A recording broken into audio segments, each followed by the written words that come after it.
De volta com o Papo Dinâmico na PUC TV Goiás, toda terça-feira, 11h30 da noite. E também estamos lá no YouTube, no canal da PUC TV Goiás e nos perfis do programa Papo Dinâmico no Twitter e no Instagram. Hoje estamos debatendo sobre reforma tributária e reforma previdenciária. Eu vou começar com a doutora Desira, mas depois vamos passar também para o doutor Simão aqui. Realmente dá para suspeitar ou imaginar que há um certo desleixo, uma certa irresponsabilidade do governo na gestão do recurso da Previdência. Que no intervalo mesmo a gente já fazia as contas. Quer dizer, de cada empregado de uma empresa, o governo recebe em torno de 35% do salário dele de contribuição previdenciária, que é até 11% que o empregado contribui, mais 20% da cota patronal, que vai dar 31%, mais o PIS, que é mais 1%, e mais a contribuição social sobre o Sistema S. O Sistema S. Isso dá o quê? Em torno de 35%, 36%. Só que na hora que o cara aposenta, ele vai receber muito menos, proporcionalmente, do que essa contribuição que ele deu, né? E enquanto que se você pegar 35% do seu salário e aplicar, por exemplo, numa previdência privada, o salário e contribuição que você vai receber quando aposentar vai ser muito maior do que isso. Não é isso, doutora? Não é por aí? Se for fazer a conta, sim, realmente, mas nós que trabalhamos com direito previdenciário, a gente costuma dizer que a Previdência Social é o melhor seguro que existe no país. Porque uma pessoa que paga sobre um salário mínimo, ela vai pagar pouco, e ela vai continuar recebendo vitaliciamente um salário mínimo sempre. Então, se deixar para a contribuição do trabalhador, provavelmente, quando ele perder o emprego, que ele não tiver essa condição de trabalho, ele não vai ter, porque a Previdência, ela tem períodos de carência, ela tem os períodos que pode ficar sem contribuir. Então, essa previdência, mas isso é possível por causa do teto, porque o teto é muito baixo. Sim. Imagina uma pessoa que trabalha no regime geral ganhando, sei lá, um salário de 20 salários mínimos por ano. Ele tem por ano não, por mês, 20 salários mínimos por mês. Quando ele aposentar, ele vai cair para 5. Na verdade, o INSS já tem um teto de 5.600 e ele já não pode contribuir com os 20 mil. Então, se ele quiser contribuir para ter uma previdência, quando ele aposentar, maior do que o teto do INSS, ele tem que fazer uma previdência complementar. Agora, o trabalhador que paga sobre o que ele contribui, se ele perder o emprego, por exemplo, na Previdência, ele ficou 12 meses desempregado, ele ainda mantém a qualidade de segurado e pode ter um benefício, e isso não acontece na Previdência Complementar. Agora, os que estão defendendo a reforma da Previdência, o próprio governo, fala de atuar em duas áreas. Numa área é aumentando o tempo de vida útil do trabalhador para ele se aposentar mais tarde. Sim. Isto é, vai ter mais tempo de contribuição e menos tempo de aposentadoria. E noutra área é também mexendo em benefícios, principalmente da área pública. Quem ganha mais, ele vai ou receber menos com o novo regime, ou então vai ter que contribuir mais. Fala-se de uma alíquota de 22% para o empregado público. Isso é viável, doutora? Como é que a senhora vê essas propostas? Olha, todas as reformas, elas sempre aumentam o tempo de contribuição e aumentam a idade. Todas que tiveram foi sempre assim, e assim é a proposta que se estava discutindo desde 2016.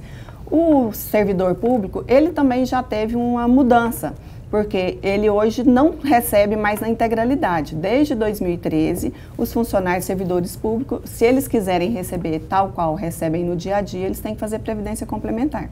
Só que essa mudança hoje de aumentar o tempo de contribuição, como eu disse agora há pouco, ela prejudica principalmente o pequeno trabalhador, o mais pobre, porque é a pessoa que começa a trabalhar mais cedo, ela começa a trabalhar aos 15, 16, 17, 18 anos. Se ela tiver que contribuir por mais de 35 anos, 40, ela vai aposentar com muito mais tempo de trabalho do que uma pessoa que começou aos 25. Então, ela é prejudicial principalmente para os trabalhadores mais pobres. Eu vou fazer uma pergunta para os dois aqui, e aí tem a ver tanto com a área tributária quanto na área previdenciária.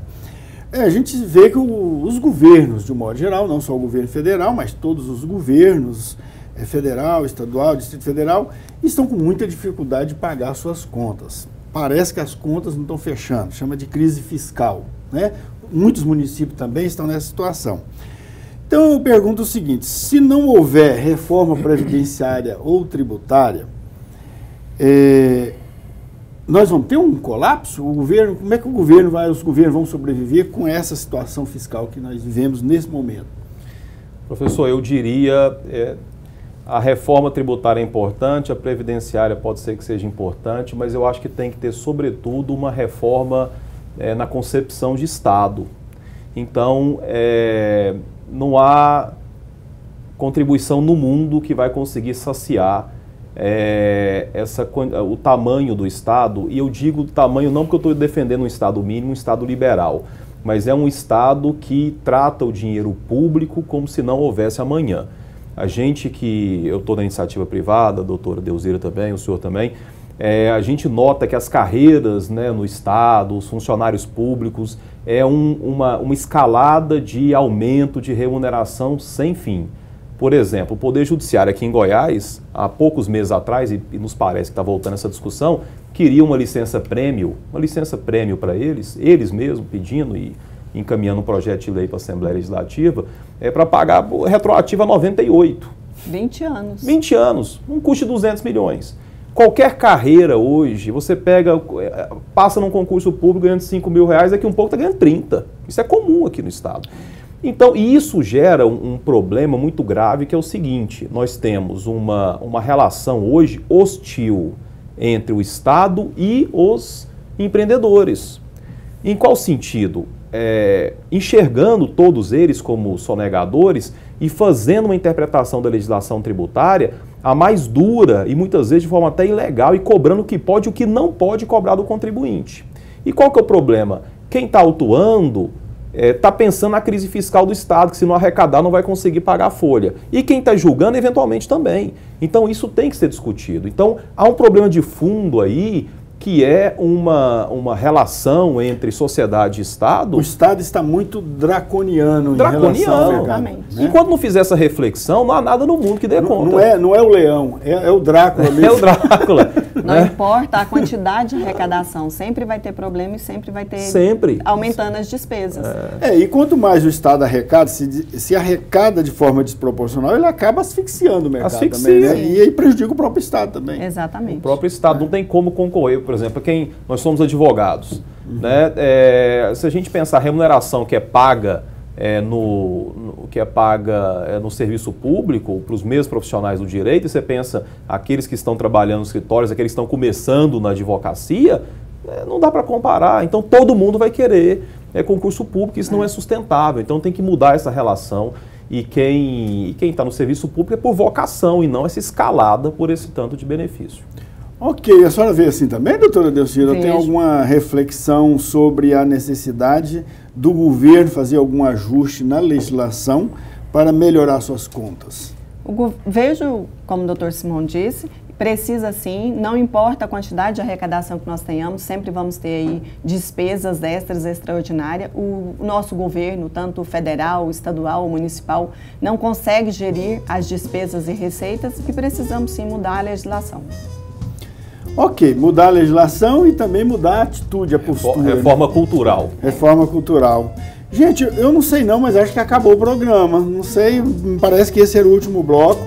Então estamos encerrando. Eu agradeço aqui, viu, doutor Simão Rima. Obrigado pela presença, boa noite. Eu que agradeço, professor.